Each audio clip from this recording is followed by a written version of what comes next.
Assalamualaikum warahmatullahi wabarakatuh.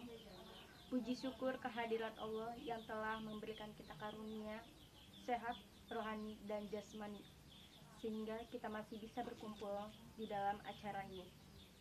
Salawat serta salam tak lupa kita curahkan kepada junjungan Nabi besar kita, yaitu Nabi Muhammad SAW. Allahu Akbar, Allahu Akbar, Allahu Akbar. Yang telah membawa kita dari zaman jahiliyah ke zaman Islamiyah. Teman-teman yang dibanggakan dan dimuliakan Allah Subhanahu wa Ta'ala, jika kita membahas tentang ibu, pasti kita sudah tahu dan selalu mendengar tentang kisah anak durhaka. Siapakah itu? Ya, maling kundang. Dia dikutuk oleh ibunya menjadi batu. Hal ini kenapa? Kalian tahu? Iya, karena dia tidak mengakui wanita yang telah melahirkan dan juga merawatnya. Saya pribadi merasa sedih. Ternyata sekarang ini banyak anak yang durhaka kepada ibunya, seperti berbohong, berkata kasar, bahkan ada yang tega berperilaku kasar kepada orang tuanya. Dan semakin miris lagi, semua perbuatan dianggap hal yang paling biasa bagi mereka semua.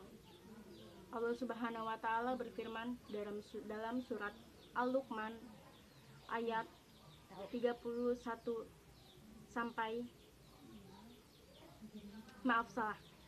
Allah Subhanahu wa Ta'ala berfirman dalam surat Luqman ayat 14 yang artinya, dan kami perintahkan kepada manusia berbuat baik kepada orang tua, ibu bapaknya, ibu yang telah mengandungnya dalam keadaan lemah yang bertambah-tambah dan menyapihnya dalam 2 tahun.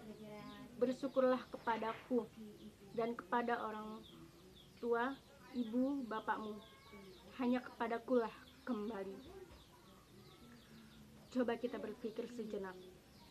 Siapa orang yang telah melahirkan kita, menyusui kita? Sosok ibulah orangnya. Dia merawatnya kita dengan penuh kasih sayang.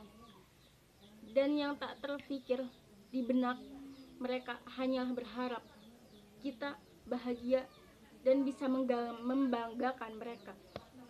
Tiada sedikit pun terlintas di pikiran mereka kalau kita akan menjadi anak yang durhaka.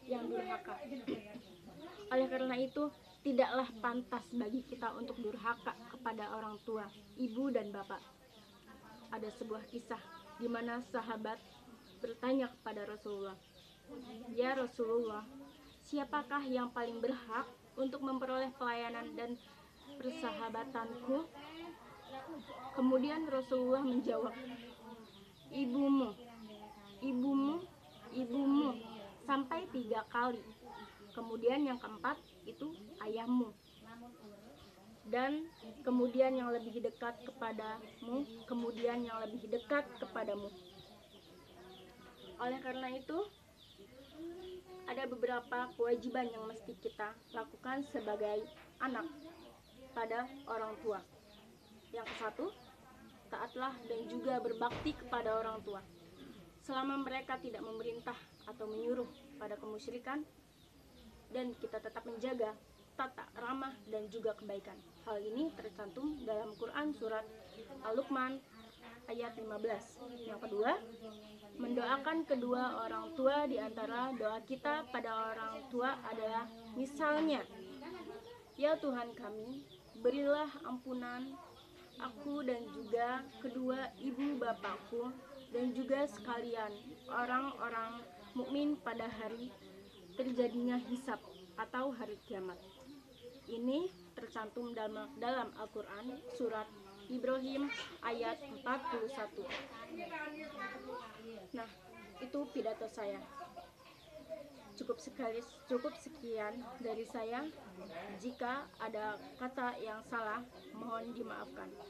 Wabillahi taufiq wal hidayah.